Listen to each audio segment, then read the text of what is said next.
Nací en 1938, en Santiago de Cuba. Soy hija de Bernardo y Emma, obreros sin trabajo, pero honrados, que supieron educarme. Gracias a ellos y a la revolución que después acabó de forjar.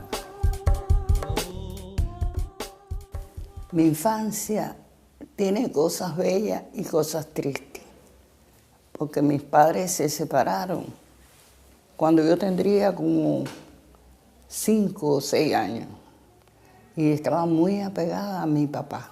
Pero bueno, la vida obligó a mi mamá a trabajar en una etapa que la mujer no trabajaba. Trabajaba en el Hospital Saturnino Lora, en Santiago de Cuba. Y por la situación económica que había, mi padre me llevó, mi papá me llevó con mis abuelos, porque ni él podía mantenerme. Hasta que mi mamá vino para La Habana, se ubicó, consiguió su trabajo de criada y pudo traernos para acá, para La Habana. Y ahí empecé en la escuela normalmente, que allá no iba a la escuela normalmente. Ahí vine como de 11 años, o sea, transcurrieron esos años, 11 años tendría cuando llegué aquí a La Habana. En el 50.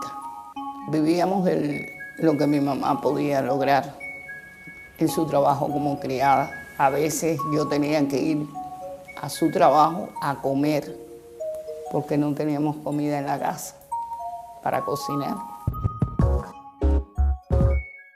Cuando llegué, me dijeron que estaba en 3er grado. Ese mismo año yo fui a una escuela que está en Tallapiedra y matriculé ahí diciendo que tenía 6º grado. Y terminé el curso ahí con buenas notas.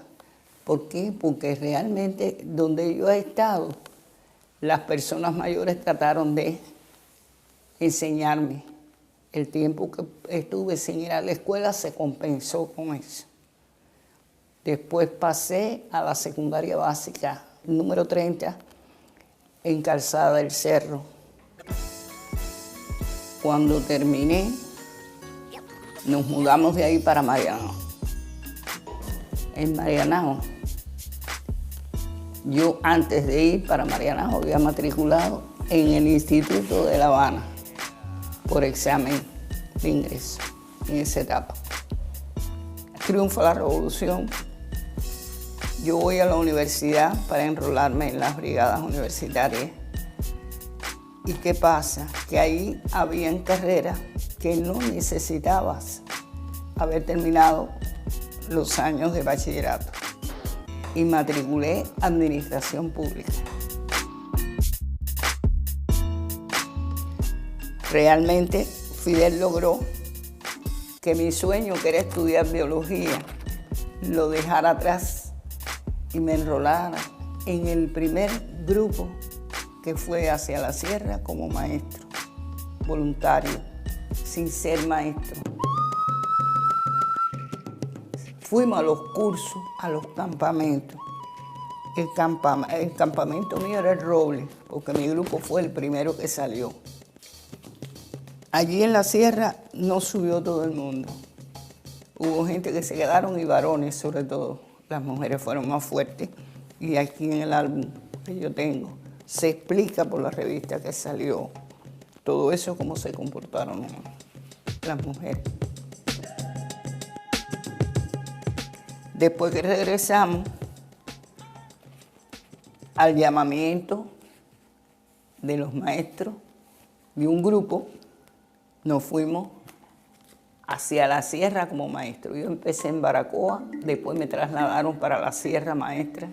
La sierra hizo mucha mella en mí, mucha mella. Cuando llegué allí, la casa de campesinos era un matrimonio que tenía alrededor de 7 muchachos, de ellos 3 de una hermana que se había muerto y el resto de ellos, porque eran muy prolíferos en esa etapa. Y llegó el Día de Reyes, estando nosotros allí, y cuando yo pregunté, ¿y los juguetes? Era una muñeca de palo, lo que tenía la hembra mayor, y los demás no tenían nada. Todo eso nos conmovió porque íbamos de un lugar a otro y tú encontrabas la misma miseria. Y aquella gente no tenía escuela. En pleno monte no había escuela, no existía, eran analfabetos, tanto los adultos como los muchachos que no tenían escuela tampoco. A mí me tuvieron viviendo en un bohío por fuera, sola, y habían alzado los mismos guajiros que yo le daba clase de día, de noche, iban para las montañas y estaban alzados. Allí hicimos de maestros, hicimos de todo, porque además controlábamos el movimiento de los contrarrevolucionarios, quién entraba a la zona, por cuándo se producía los levantamientos en el Lumón, ahí en la Sierra Maestra.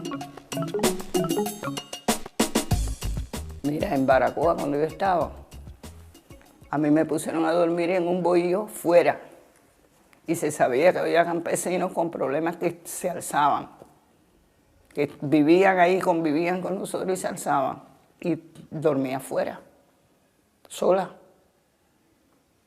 Y ellos, en su bohío, en su bajareque también, era una casa de guano también, pero no es lo mismo dormir donde duerme todo el mundo a cuando duerme, porque allí sí la manifestación racista estaba fuerte en esa etapa. Después de eso ya viene la cosa de la campaña de alfabetización, pero nosotros primero trabajamos educando a los campesinos, a veces incorporándonos a trabajar con ellos para poder garantizar que se alfabetizaran. Eso es en el 1960. Ya en el 61 es que se movilizan los jóvenes de las ciudades para llevarlos a cumplir como alfabetizadores. Y cada uno de nosotros tenía la responsabilidad de 5, 10, 15, yo tenía 20 brigadistas. Después, cuando llegaron los brigadistas, esta siguió siendo la escuela. Yo seguí trabajando con los muchachos de día y por la noche con los adultos de este pedacito, y los muchachos los repartían en los distintos lugares. De ahí, fuimos nosotros para Minas de Frío. Pero a Minas de Frío fuimos para formar maestros. Ahí se recogieron muchachos que estaban presos, que estaban condenados y todo. Ahí fueron muchachos de todo tipo a formarse como maestros en Minas de Frío. Ahí yo trabajé hasta el año 65. Fidel nos preparó. Cuando tú llegas a la sierra y ves la miseria, las condiciones en que vivían, y él hablarte de que todo aquello había que virarlo al revés y teníamos que crear las condiciones para que la gente aprendiera a defenderse, aprendiera que la educación era fundamental, como lo había dicho Martí. Nos enamoramos de esa obra.